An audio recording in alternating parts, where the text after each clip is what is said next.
बाबा गुरु गोरखनाथ। माँ, घर में कोई है? बालक तेरे दर पर आए हैं माँ, कुछ भिक्षा दे दे माँ। आवा बाबा बैठा, आवा हम भिक्षा लेके आवत हैं, बैठा। ठीक है माँ।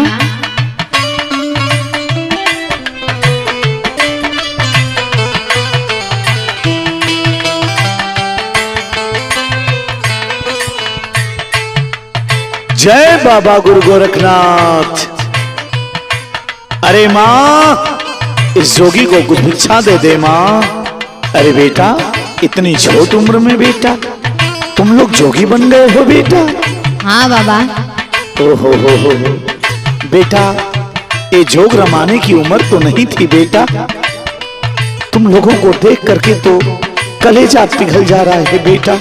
वाह रे बाबा गुरु गोरखनाथ, तेरी भी महिमा परंपार है प्रभु। एक बात कहूं बेटा? कहो बाबा। अब ही त बाटे खेले कूद के उमरिया, नरम नरम हाथ गोड़ तो हार हो।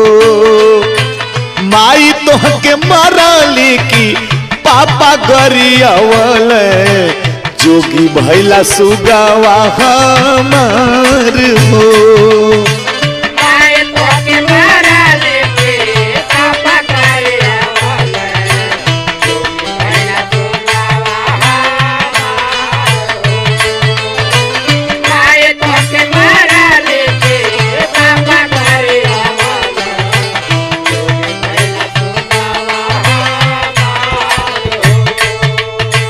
ऐसा क्या हुआ बेटा? ऐसी कोई बात नहीं बाबा। नहीं बेटा, कुछ तो जरूर छिपा रहे हो बेटा। सुन मेरी बात। लिखल होला जोग बेटा हाथ के लकीर में, कबो ना में डाला जवन लिखल तकदीर में।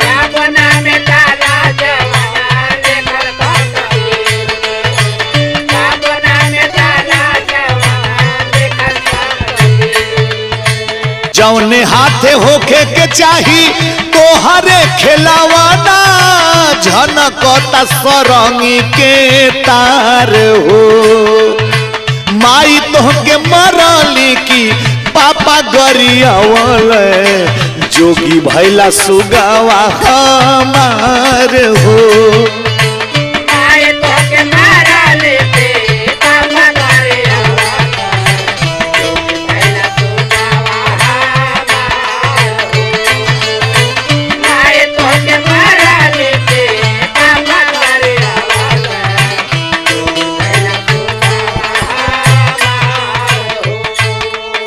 ऐसा क्या हुआ बेटा जो जोगी बन गए बेटा? बाबा मत पूछिए, हमारी कहानी बहुत करुण है बाबा, क्या करेंगे सुन के। ओहो हो की हो निर्दया रहल तो हर माई बाप हो, घर से निकल की गैला अपने आप हो।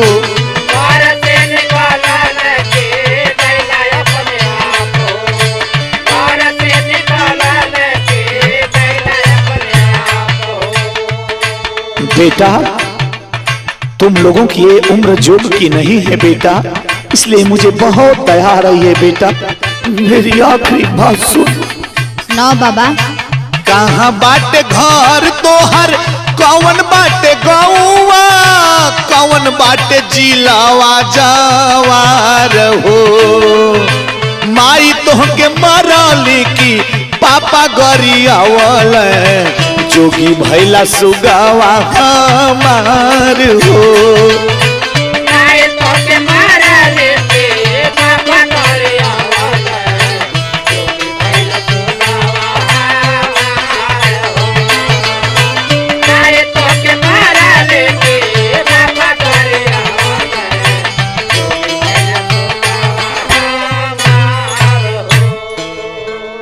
ओ बेटा, इतना मायूस हो गए बेटा?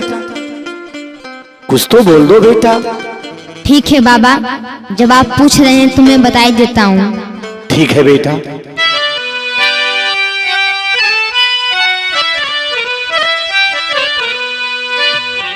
सुनिए बाबा।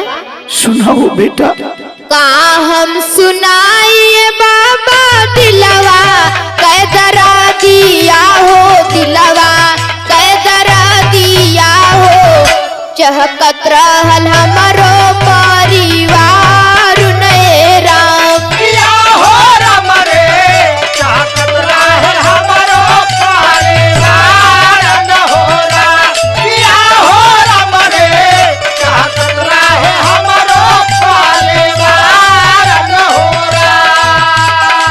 आगे सुनिए बाबा। सुना बेटा।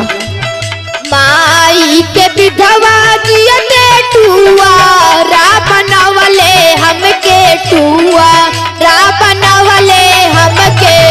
कहाँ होई है पापा जी हमार नए राम। किया हो राम रे, कहाँ होई है पापा जी हमार न होरा।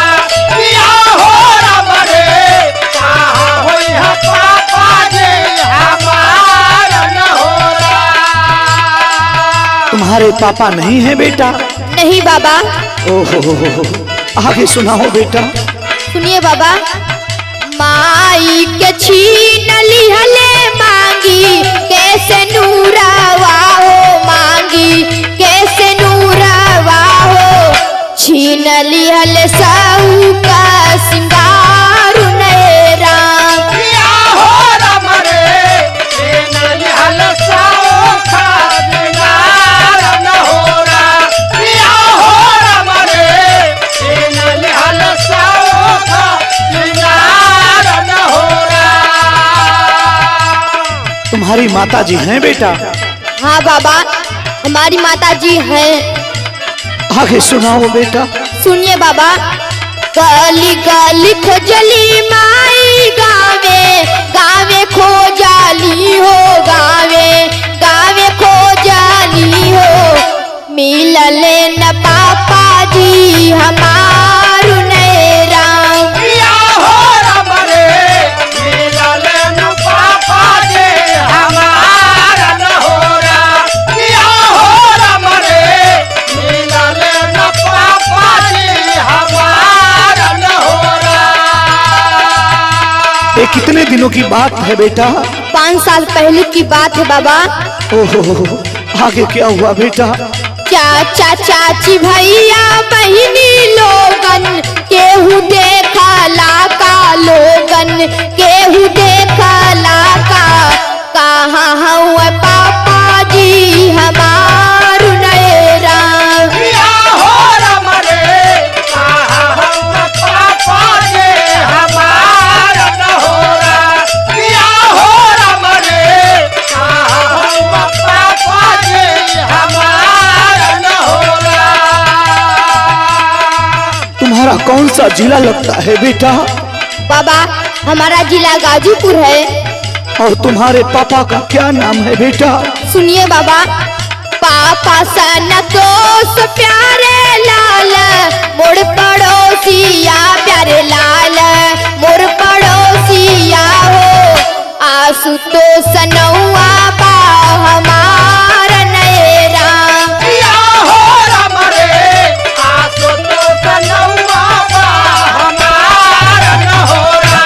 किया हो राम रे, आशुतोष नौआ बा हमार न होरा। किया हो राम रे, आशुतोष नौआ बा हमार न होरा। आप इतना क्यों रो रहे हैं बाबा? क्या हुआ बाबा, जरा हमें बताइए बाबा। तू अपना नाम आशुतोष बताया ना बेटा? हाँ बाबा। अरे बेटा, तू ही मेरा लाल है रे। कहा बाबा? आजा बेटा, गले से लग जा बेटा। मैं ही तेरा पापा हूँ बेटा।